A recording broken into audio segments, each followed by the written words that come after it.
Hello everyone, welcome back to TextConnect. In the first part of warping, we had discussed the objectives of the process and the functions of the components of the machine. Today, we'll be discussing the working of the different types of warping processes. So let's get started. Let us first consider a hypothetical example.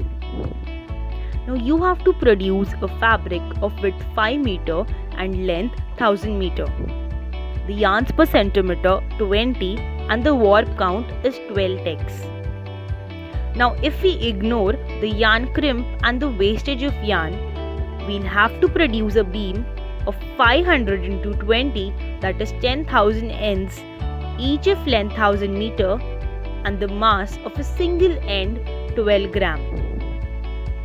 Now looking at the combination of the number of cones, the number of times the yarn will be broken from each cone, the length of the yarn in each cone, and its weight.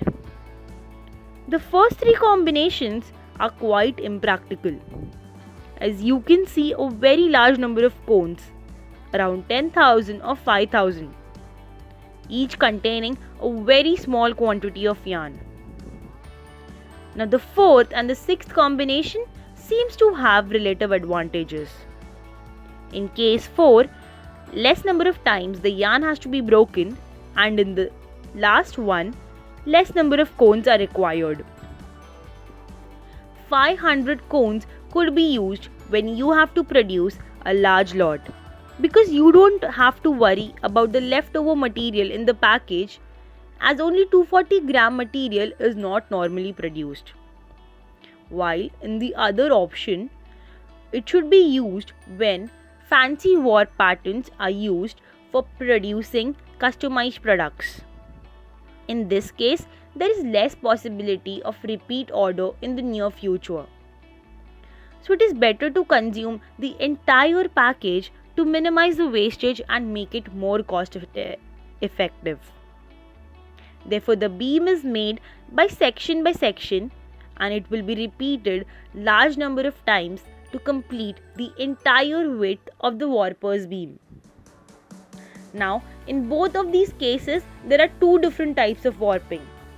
In the case 1, 500 cones each of 20,000 meter length is beam warping, and in the case 2, 50 cones of 200 kilometer yarn is sectional warping. Now that you know when to use which type of warping, let us move ahead and discuss about each of them in detail. Beam warping, also known as direct warping system, as the beams here are directly produced from the cones in the creel. A number of warp beams have to be assembled during the sizing process, where the final weaver's beam is produced for the weaving machine.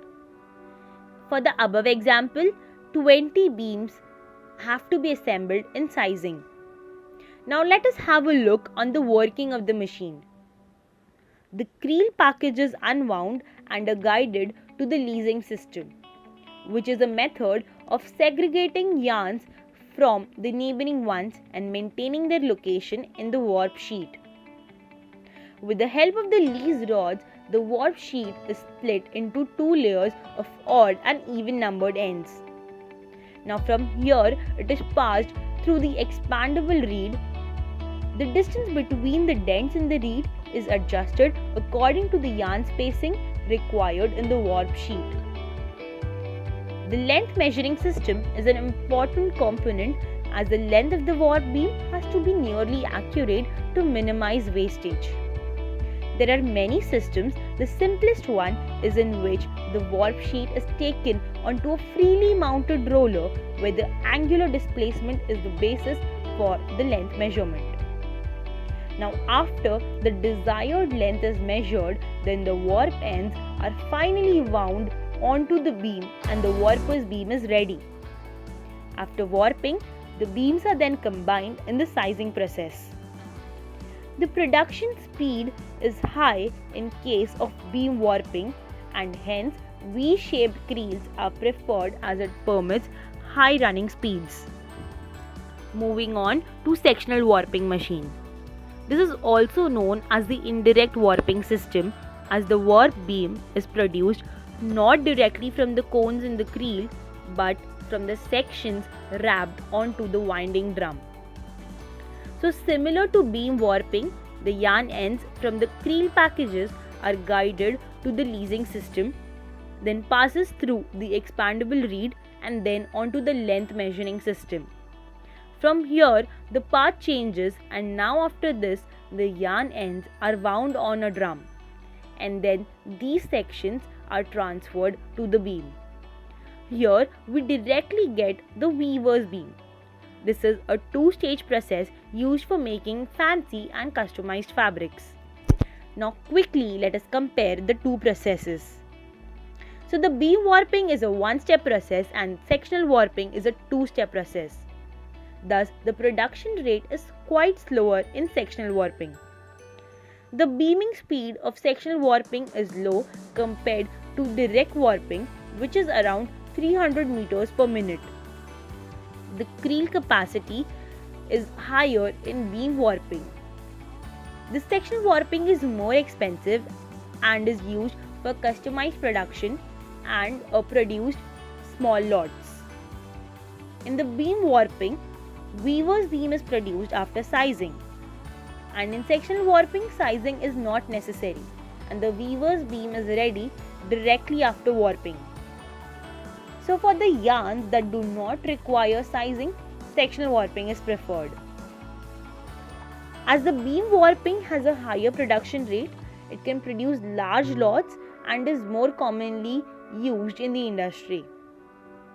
Cotton, linen and wool yarn are used in beam warping.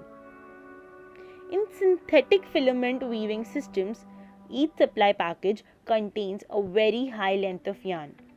Such packages are therefore expensive, and it is also very difficult to store such packages with unused yarn.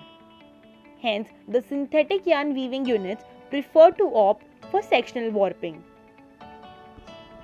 So this was it from my side. If you like the video, then share and subscribe to our channel, and if there are any questions, then drop them in the comments below. Until then, stay safe, stay connected.